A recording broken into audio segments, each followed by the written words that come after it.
रामपुर का प्रलय, विनाश और साहस की गाथा। भारत के एक छोटे से गांव रामपुर में जीवन अत्यंत शांत और खुशहाल था। चारों ओर लहलहाते हरे भरे खेत थे और उनके बीच से एक पवित्र नदी बहती थी। हर सुबह सूरज की पहली किरण के साथ गांव के लोग अपने काम पर निकल पड़ते थे। किसान अपने बैलों के साथ खेतों की ओर जाते और महिलाएं कुएं पर हंसी मजाक करती। छोटे बच्चे शोर मचाते हुए और खेलते हुए अपने स्कूल की ओर दौड़ते थे। रामपुर के सरल लोग अपनी पूरी जिंदगी इस नदी की लय के साथ जीते थे। किसी को अंदाजा नहीं था कि उनकी जीवन रेखा एक दिन काल बन जाएगी।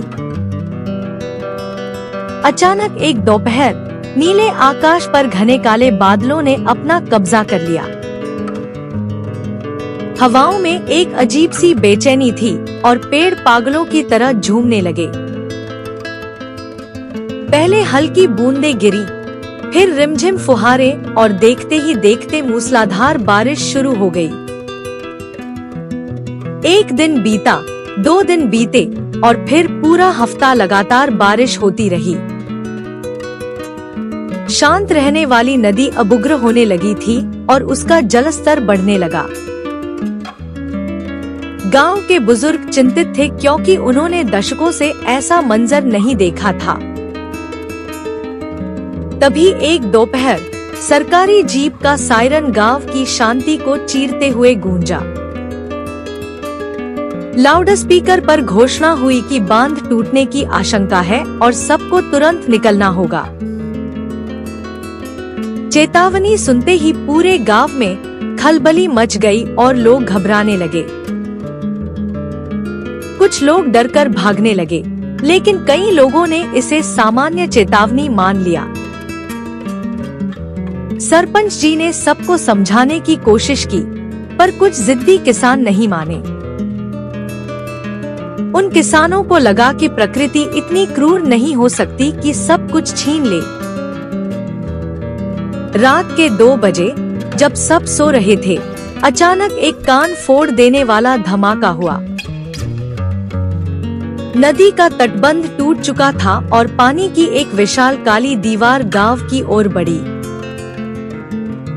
अंधेरी रात में केवल बिजली की चमक उस खौफनाक मंजर को उजागर कर रही थी। पानी ने पहले बाहरी झोपड़ियों को अपनी चपेट में लिया और फिर गलियों में सैलाब उमड़ पड़ा। लोग अपनी नींद से जागे तो देखा कि चारों ओर केवल विनाशकारी पानी ही पानी था। हर तरफ चीख पुकार मच गई और मवेशी तिनकों की तरह पानी में बहने लगे। मिट्टी के घर ताश के पत्तों की तरह ढहकर पानी के तेज बहाव में मिल रहे थे। इसी अफरातफरी में सीमा अपने 5 साल के बेटे आरव को सीने से चिपकाए छत पर खड़ी थी। पानी अब सीमा के पैरों को छू चुका था और घर की दीवारें दरकने लगी थी। अचानक एक जोरदार लहर आई और सीमा का संतुलन बिगड़ गया। सीमा पानी के तेज बहाव में बहने लगी और आरव डर के मारे जोर जोर से रोने लगा। सीमा ने अपनी पूरी ताकत लगा दी ताकि उसका बेटा उसके हाथ से न छूटे। लहरें उसे बार बार नीचे खींच रही थी, लेकिन एक माँ का साहस मौत से भी बड़ा था। उसने आरव को एक तैरते हुए लकड़ी के लट्ठे के ऊपर धकेल दिया ताकि वह सुरक्षित रहे। सीमा खुद पानी से लड़ती रही, जबकि आरव उस लकड़ी के टुकड़े पर कांप रहा था। पानी की लहरें सीमा को बार बार नीचे खींच रही थी, लेकिन उसने आरव को मजबूती से पकड़े रखा। तभी अंधेरी रात के सन्नाटे में दूर से एक नाव की हल्की रोशनी चमकती हुई दिखाई दी। यह रवि था, जिसने अपनी जान की परवाह किए बिना गांव वालों को बचाने का फैसला किया था। रवि की नजर पानी में डूबती सीमा और लकड़ी के लट्ठे पर कांपते छोटे आरव पर पड़ी। रवि ने अपनी नाव को लहरों के विपरीत मोड़ा, जो कि एक अत्यंत जोखिम भरा कदम था। तेज बहाव के कारण नाव किसी भी पल पलट सकती थी, लेकिन रवि का संकल्प अडिग था।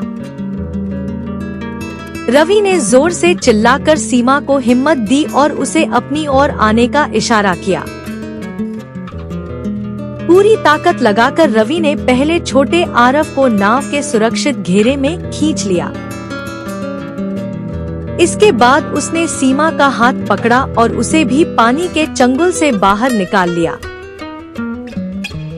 नाव में सवार होते ही सीमा ने आरव को गले लगा लिया और रवि की ओर कृतज्ञता से देखा। रवि यही नहीं रुका, उसने देखा कि सरपंच जी एक पेड़ की ऊंची टहनी पर फंसे हुए हैं। गांव के कई अन्य बुजुर्ग भी अपने घरों की छतों पर मदद के लिए पुकार रहे थे। रवि ने अपनी छोटी नाव को एक एक करके उन सभी फंसे हुए लोगों तक पहुंचाया। उसका हौसला हिमालय जैसा था।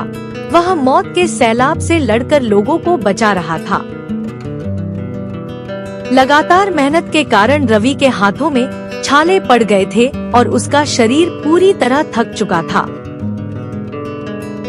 थकान के बावजूद रवि ने तब तक आराम नहीं किया जब तक आखिरी इंसान सुरक्षित नहीं हो गया। रवि सभी बचाए गए लोगों को गांव के एक ऊंचे टीले पर सुरक्षित पहुंचाता रहा। जैसे ही सुबह की पहली किरण फूटी, मूसलाधार बारिश आखिरकार थम गई। लेकिन जब सूरज निकला तो दिखा कि पूरा रामपुर अब एक विशाल झील में बदल चुका था। तभी क्षितिज पर एनडीआरएफ की नावें और आसमान में गूंजते हेलीकॉप्टर दिखाई दिए। रेस्क्यू टीम ने तुरंत मोर्चा संभाला और फंसे हुए लोगों के लिए अभियान शुरू किया। लाइफ जैकेट पहने जवान नावों के जरिए बचे हुए लोगों को सुरक्षित स्थानों पर ले गए। हेलीकॉप्टरों से भोजन के पैकेट और जरूरी दवाइयां नीचे गिराई गई। लोगों की आंखों में अपनों को खोने का गम था, लेकिन रवि के लिए दिल में गहरा सम्मान था। जब पानी धीरे धीरे उतरा तो तबाही का असली और भयानक मंजर सामने आया। घर पूरी तरह तबाह हो चुके थे और लहलहाते खेत अब कीचड़ के ढेर बन गए थे। इस विनाश के बीच गांव वालों ने महसूस किया कि मुसीबत में सब एक समान है। सीमा और आरव ने रवि का हाथ पकड़कर उसे धन्यवाद दिया, क्योंकि वह उनका रक्षक था। अगले कुछ महीनों तक पूरे रामपुर में पुनर्निर्माण का कठिन कार्य शुरू हुआ। लोग आपसी भेदभाव भूलकर एक दूसरे के घर बनाने में दिन रात मेहनत करने लगे। कीचड़ से भरे खेतों को साफ किया गया और वहां फिर से नए बीज बोए गए। धीरे धीरे रामपुर फिर से मुस्कुराने लगा और हरियाली वापस लौटने लगी। इस बार उन्होंने नदी के किनारे बहुत मजबूत बांध बनाए ताकि भविष्य में ऐसी तबाही न हो। रामपुर के लोगों ने प्रकृति के संकेतों को समझना और उसका सम्मान करना सीखा। आज रामपुर फिर से खुशहाल है और यह एकता और साहस की एक अमर मिसाल बन चुका है।